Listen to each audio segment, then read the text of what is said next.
Saúdo os presentes que deixaram o recesso de seus lares para estarem aqui conosco nesta manhã, bem como aos internautas que nos recessos de seus lares ou em seus ambientes de trabalho também nos acompanham nesta manhã. Que tenhamos todos um excelente dia, sob as graças e os auspícios daquele que nos deu a vida. A reencarnação é um movimento de experimentações sucessivas que permite ao espírito que é imortal retornar à matéria para que tenha a possibilidade de desenvolver os núcleos divinos que há em cada um de nós como herança do Pai. Nesse processo, o espírito reencontra os efeitos de suas escolhas. Escolhas felizes ou infelizes, conforme tenha usado o seu livre arbítrio. Nas relações com os outros encarnados, o espírito vai encontrar circunstâncias de facilidade, circunstâncias de dificuldade, circunstâncias de imperfeição ou circunstâncias de virtude, de acordo com o que tenha plantado e semeado.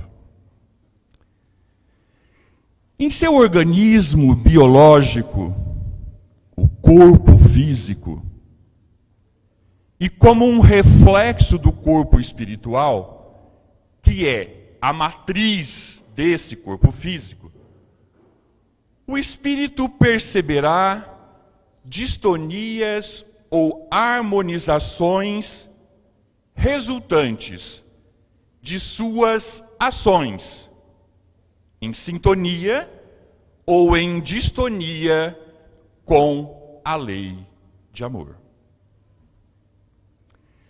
Quando as atitudes do ser humano ferem a lei do amor e o colocam em desconexão com essa lei esta, a lei de amor, que é a síntese das leis universais, surgem as doenças. Doenças como mecanismos automáticos da fisiologia orgânica que obedece ao movimento da lei expressa na consciência de cada um. Do retorno energético e espiritual de tudo o que de negativo tenhamos semeado na vida do próximo. A biologia do organismo físico, a maneira como o nosso corpo se comporta, é um mecanismo divino de sinalização.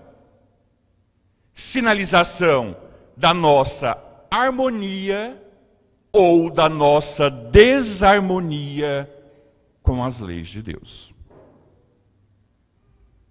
E estas são as premissas que nos permitem entender as doenças, as enfermidades, à luz da lei de causa e efeito e da lei do progresso. A antítese de doença ou enfermidade é a saúde.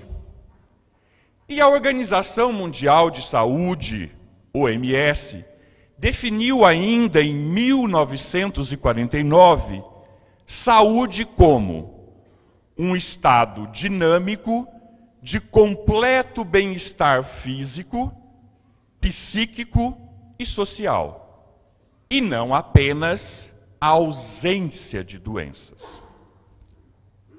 Emmanuel, por sua vez, nos informa que saúde é a perfeita harmonia da alma.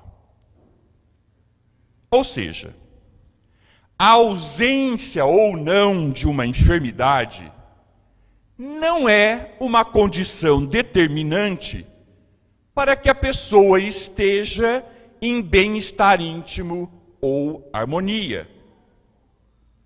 Não estarmos doentes, não apresentarmos uma enfermidade, não significa que o nosso espírito esteja integrado com o nosso momento evolutivo, que o nosso espírito esteja integrado com a nossa história, que o nosso espírito esteja em sintonia com os nossos próprios propósitos reencarnatórios. Mas a harmonia da alma pode ser conquistada. E não necessariamente a conquista da harmonia da alma se faz sempre na presença de uma enfermidade ou de uma doença. A enfermidade ou doença é sim uma ferramenta poderosa de ajuda para que venhamos a conquistar a harmonia da alma. Uma ferramenta poderosa criada pelo Pai. E só o Pai, um Pai amoroso e previdente como Deus, poderia ter a preciosa ideia de se valer de um remédio amargo, que é a doença, e às vezes muito amargo, para limpar, para sanar as mazelas de seus filhos queridos, ou chamá-los à responsabilidade para com o processo evolutivo de espíritos imortais que somos. Um indivíduo pode vivenciar um câncer, por exemplo, e ainda assim desenvolver um mecanismo de compreensão do seu momento de vida. E com isso, caminhar para a cura física e para a cura do espírito, de forma muito positiva. No entanto, se a cura orgânica, se a cura física não for possível, e ainda assim ele caminhar para a desencarnação, ele o fará renovado em espírito e harmonizado interiormente. Ele desencarnará saudável e curado do mal que deu origem ao seu adoecimento. Assim, como espírito imortal que é, ao desencarnar frente a um câncer, ele não vai levar consigo para a frente necessidades espirituais que ele objetivou trabalhar nesta existência. E assim, viaja para a imortalidade em paz consigo mesmo e com a certeza do dever cumprido. Mas é a definição de um escritor chamado Joseph Gleiber, num livro intitulado O Homem Sadio, que dá a definição mais completa de saúde. Para Joseph, saúde é a realização real da conexão criatura-criador. E a doença, o contrário, momentâneo desta conexão. Momentâneo. Assim sendo, temos que entender saúde no contexto da relação do espírito com Deus, o seu Criador. E o mais importante nesse entendimento não é simplesmente focar no corpo físico. Mas é preciso sim cuidar deste corpo físico, porque o corpo físico é o vaso sagrado do Espírito. E esta recomendação aparece expressamente no Evangelho segundo o Espiritismo, no seu capítulo 22, sede perfeitos. Na mensagem de um espírito protetor que se identifica como Diógenes, dada ao codificador Allan Kardec em Paris, ainda no ano de 1863. O Espírito, na sua mensagem, nos alerta da importância de cuidar do corpo, que, segundo as alternativas de saúde e de doença, influi de maneira muito importante sobre a alma. Alma essa que deve ser considerada como uma cativa na carne. Na sua fala, George nos diz que para que essa prisioneira, a alma, viva, se divirta e conceba mesmo as ilusões de liberdade, o corpo deve estar são, disposto, vigoroso. George nos diz que a aparente dualidade entre corpo e alma seria um problema que permaneceria inteiramente por resolver se o Espiritismo não viesse em ajuda aos pesquisadores, lhes demonstrando as relações que existem entre o corpo e a alma. E em dizendo que uma vez que são necessários um ao outro, é preciso cuidar de ambos.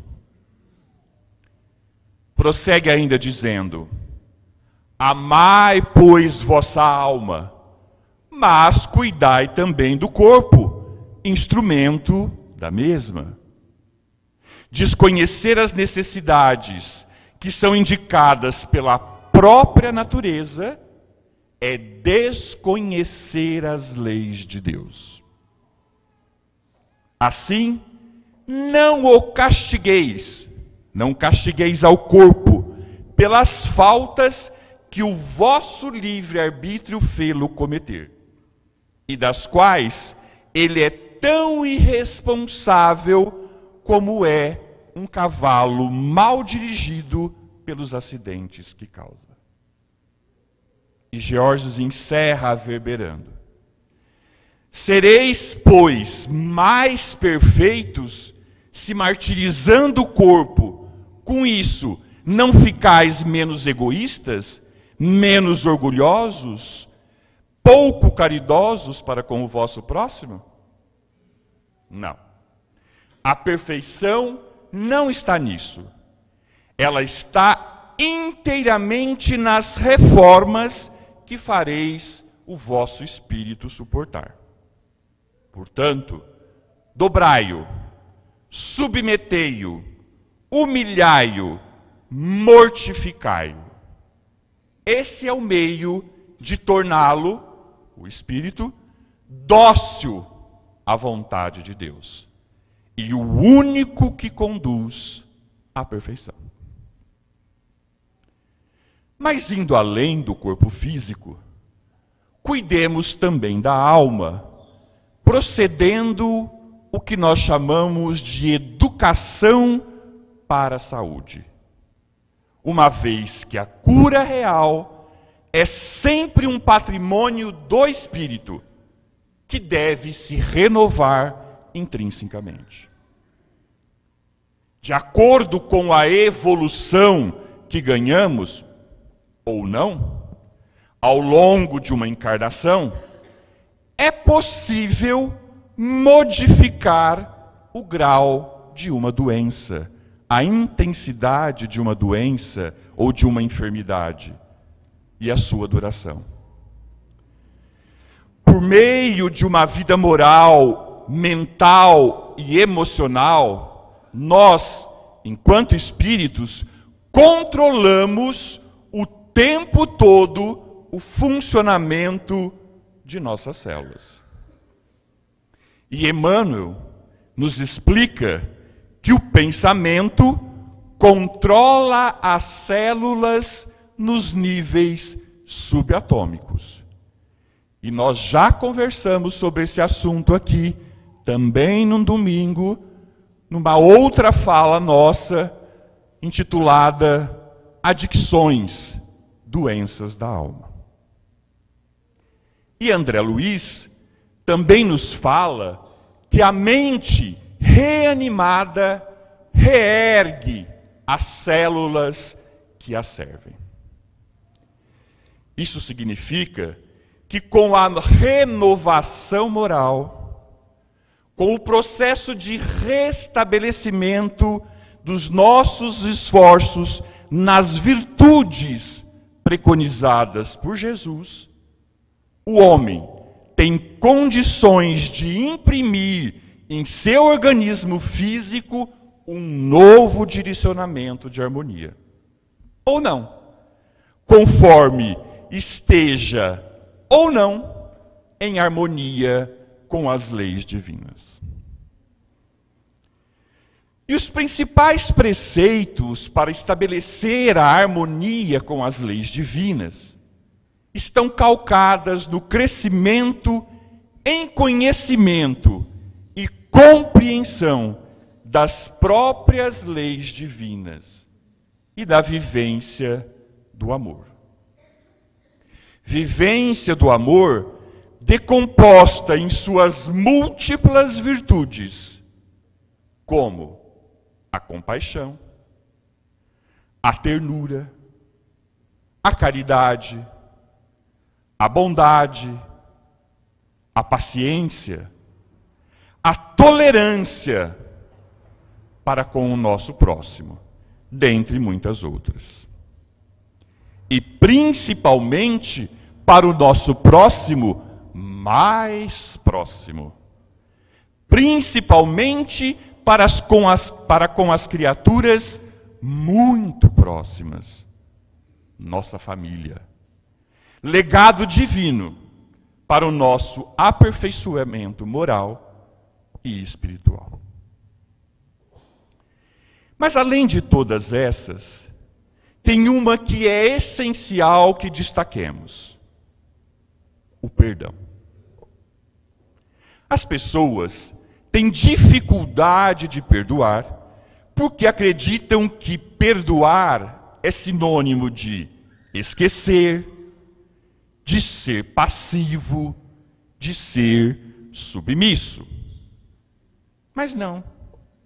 O perdão, na verdade, envolve a decisão de libertar-se da dor, de guardar em si o fel que se manifesta em atitudes de elaboração das nossas agressões, num processo lento e contínuo de conquista da nossa paz interior e da paz nas nossas relações para com o próximo. Sem perdão, não há saúde. O perdão é uma atitude necessária à vida e ao equilíbrio orgânico.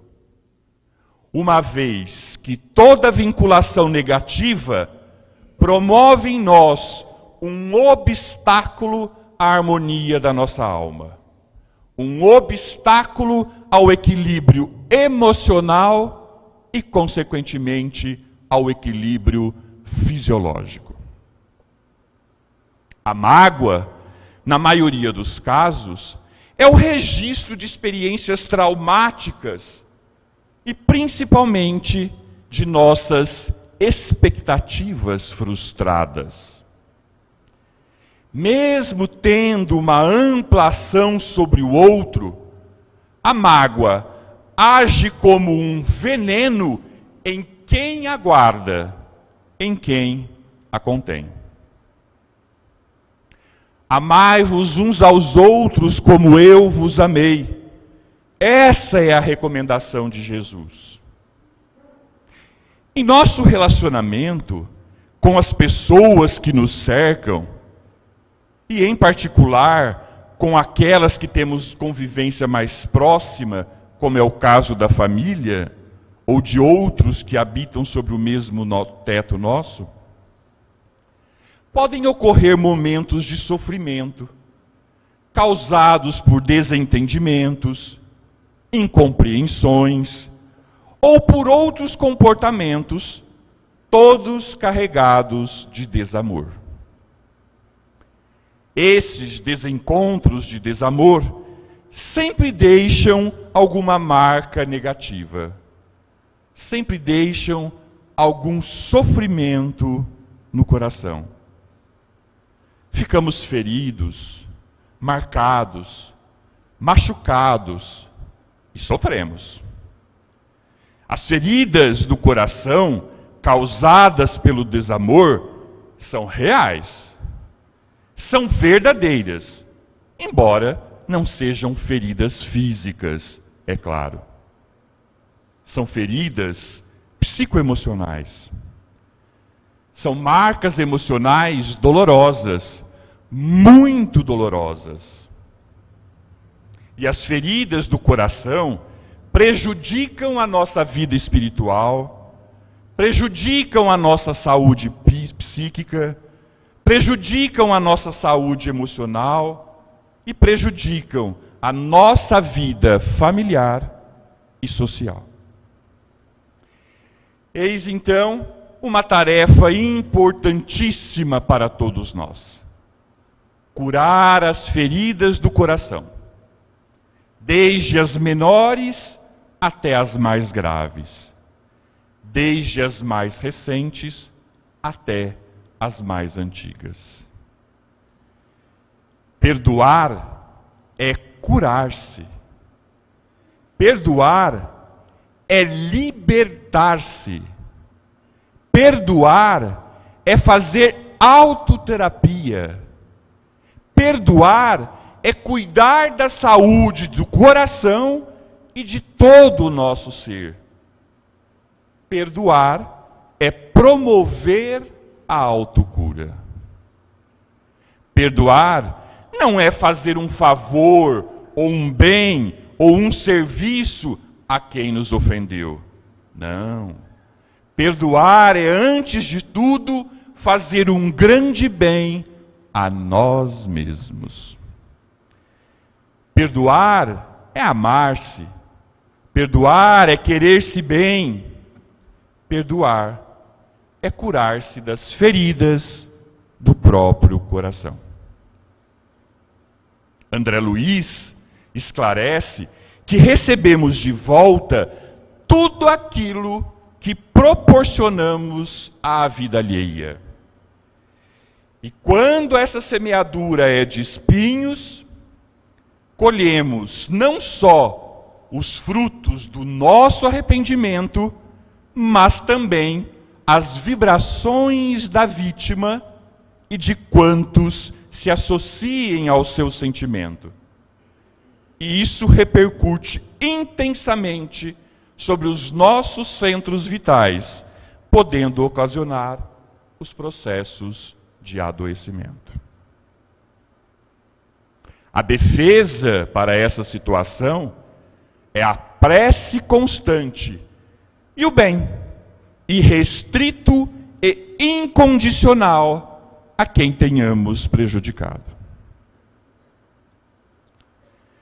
Para entendermos as necessidades de algumas doenças, que às vezes nos parecem tão severas, tão cruéis, principalmente quando estas doenças acometem crianças na tenra idade, ou pessoas que nos parecem tão boas, é preciso ampliar a nossa visão sob uma ótica médico-espírita. Como já foi dito, as doenças aparecem como resultados naturais de nossa distonia em relação à lei do amor. E aparecem como uma sinalização da alma. É um convite para que o ser humano se refaça perante as leis divinas. reconstruindo a sua vida por meio de novas decisões, de novas posturas, ou como provas determinadas pela bondade divina, ou escolhidas por nós mesmos enquanto espíritos antes de reencarnar, com o objetivo de nos incentivar ao equacionamento dos nossos dramas íntimos e à reparação de nossas faltas, bem como para despertar os dons divinos que há em nós. E quantos de nós entramos e saímos de um processo de adoecimento sem mudarmos um ceitil? De qualquer forma, ou em qualquer panorama, a doença é sempre um convite ao ser. Um convite para o seu crescimento moral, por meio do amor. Um outro tipo de feridas do coração, muito dolorosas, muito prejudiciais, são as feridas feitas em nós mesmos por conta dos nossos comportamentos infelizes, por conta dos nossos comportamentos equivocados, por conta dos nossos comportamentos errados em relação a nós mesmos ou contra os outros e contra as leis divinas. São as feridas do coração que produzem em nós as dores da autocondenação, da autopunição, da vergonha das nossas ações erradas do passado, da vergonha da nossa raiva e da nossa mágoa de nós mesmos. Essas feridas, causadas a nós próprios, são tão prejudiciais à saúde espiritual, psíquica, familiar e social, quanto as outras, que precisam ser curadas com tanto cuidado, com tanta dedicação, com toda perseverança, como devem ser cuidadas as que são causadas pelos outros em nosso coração. A terapia, o remédio para curá-las, a mesma terapia, o mesmo remédio usado para curar as outras feridas. O mesmo remédio usado para curar as outras feridas do coração causadas pelos outros em nós. O perdão, aqui em forma de auto-perdão. Perdoar-se a si mesmo, profunda e prolongadamente, com perseverança, 70 vezes 7. Perdoar-nos até que a ferida e as nossas dores desapareçam totalmente. É preciso perdoar-nos a nós mesmos.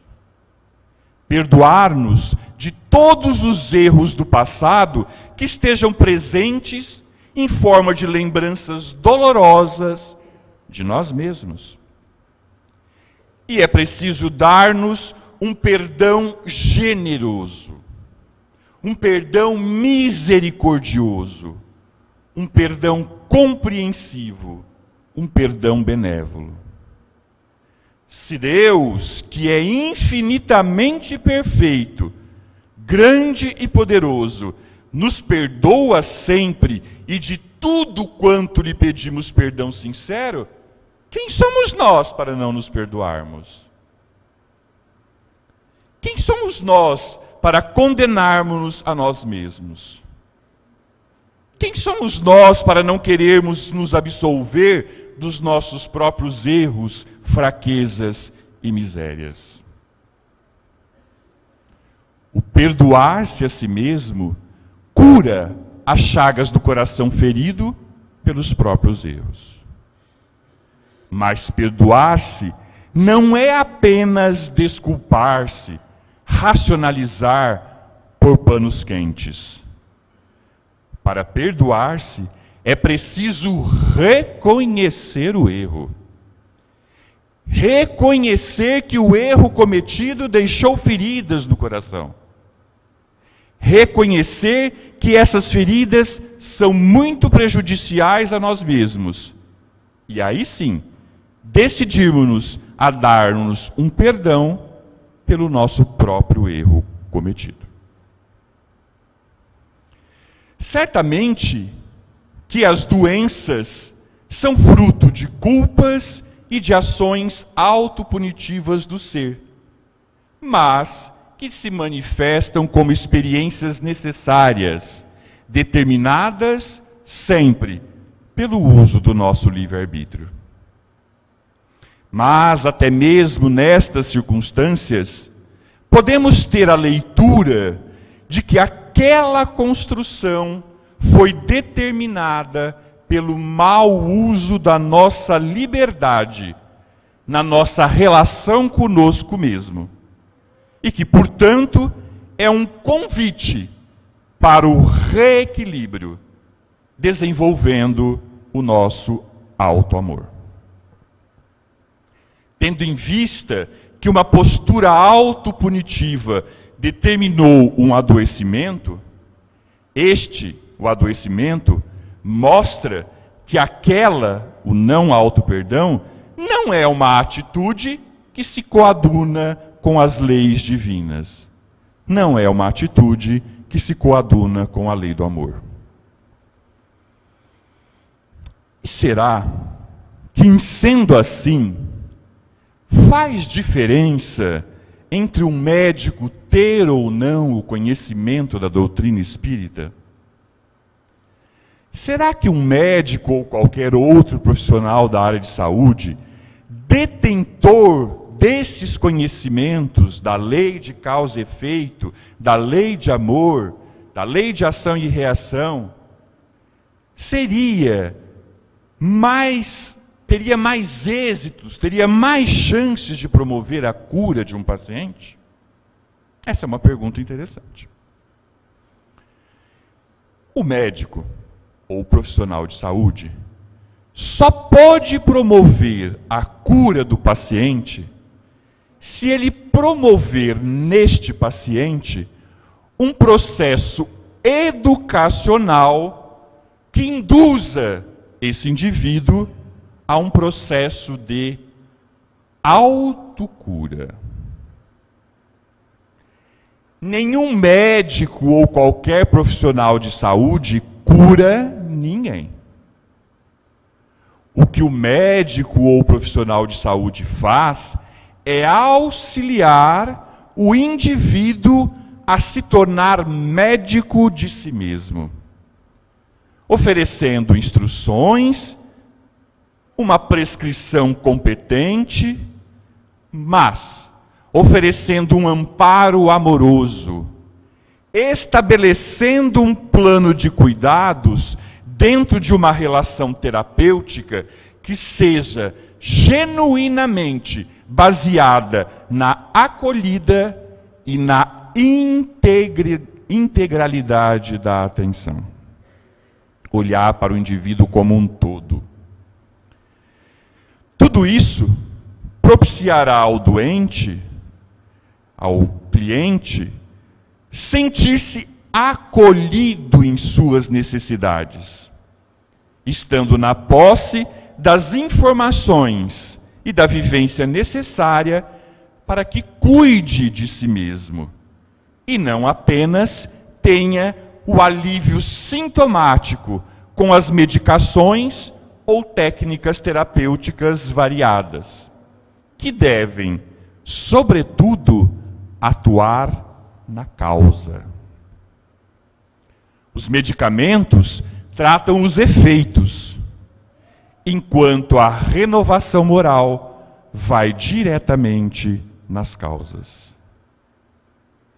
A melhor maneira de um médico ou profissional de saúde auxiliar na cura de um indivíduo é atuar aliviando competentemente, por meio do conhecimento científico, mas também induzindo no processo de educação para a saúde, sempre sobre a perspectiva da imortalidade da alma. E neste momento, faz-se mister, então, que visitemos instruções de como se dá o processo de educação para a saúde. O doente deve se compenetrar de que o corpo é uma televisão que mostra, por sinais e sintomas, a novela de sua vida. Cada capítulo deve ser visto num contexto que está sempre vinculado ao capítulo anterior. E o capítulo futuro estará sempre na dependência do capítulo atual. Ou seja, a decisão que toma num episódio determina o seguinte. E o corpo é parte dessa sua história espiritual. É preciso cuidar dele, mas ao mesmo tempo é preciso fazer uma viagem de autoconhecimento para sanarmos a natureza real dos problemas e seguir para a busca direta das causas morais que determinaram a enfermidade.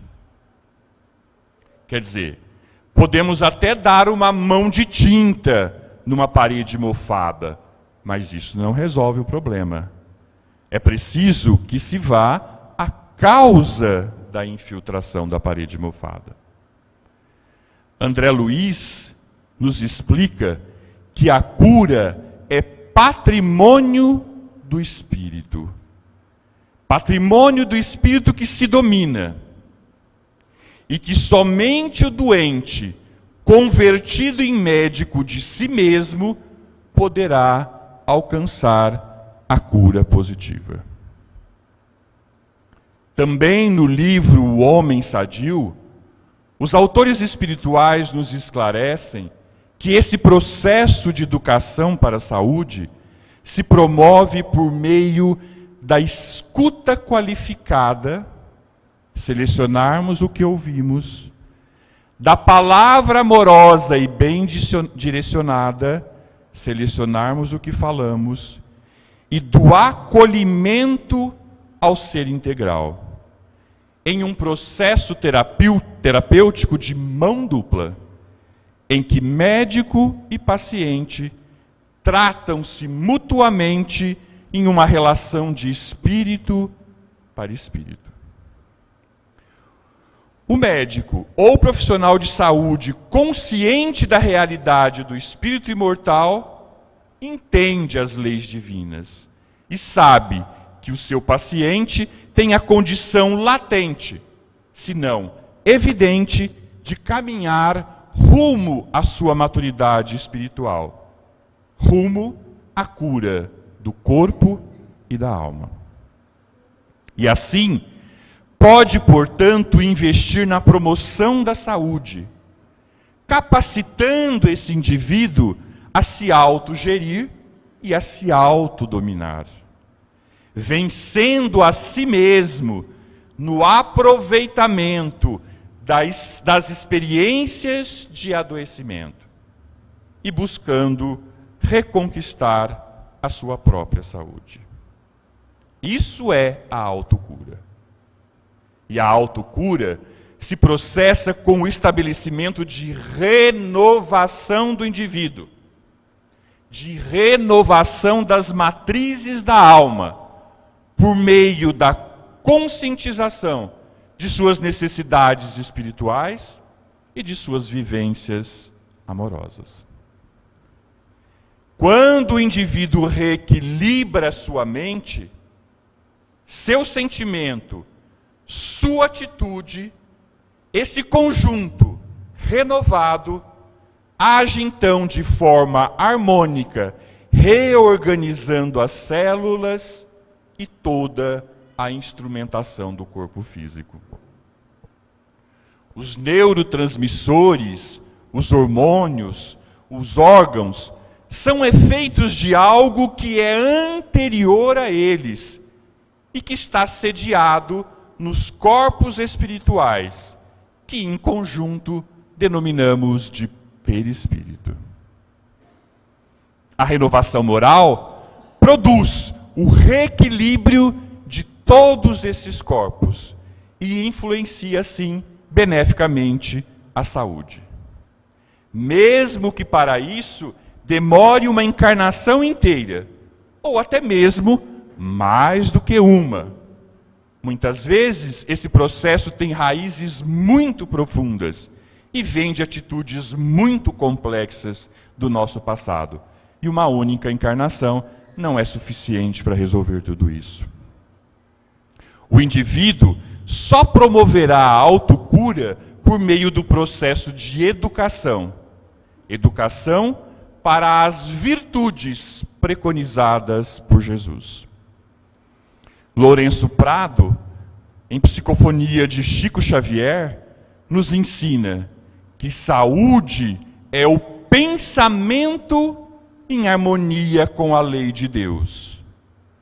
E que doença é o processo de retificá-lo, corrigindo erros e abusos perpetrados por nós mesmos, ontem ou hoje, diante dela.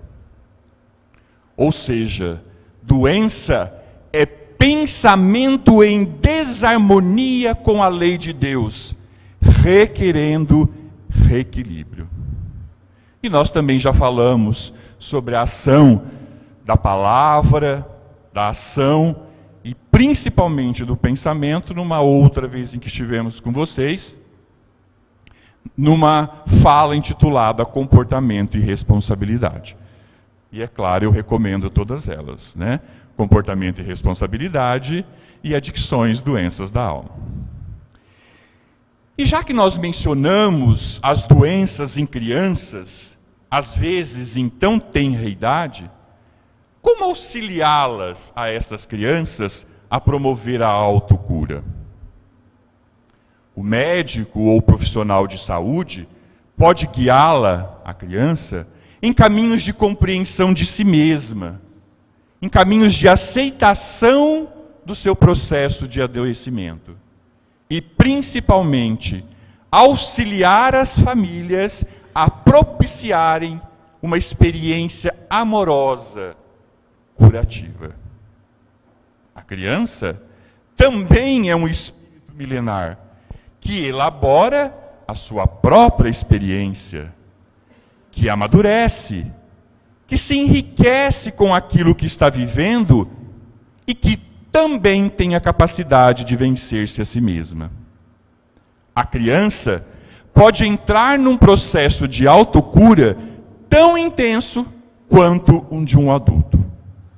A única diferença é que os métodos precisam ser métodos de acompanhamento e terapêuticos adequados à idade e ao seu instante evolutivo. Mas reforço, a criança pode entrar num processo de autocura tão intenso quanto um de um adulto. Muito bem. Assim sendo, não nos esqueçamos então. O âmago da nossa mensagem de hoje é que doença é pensamento em desarmonia com a lei de Deus, requerendo reequilíbrio.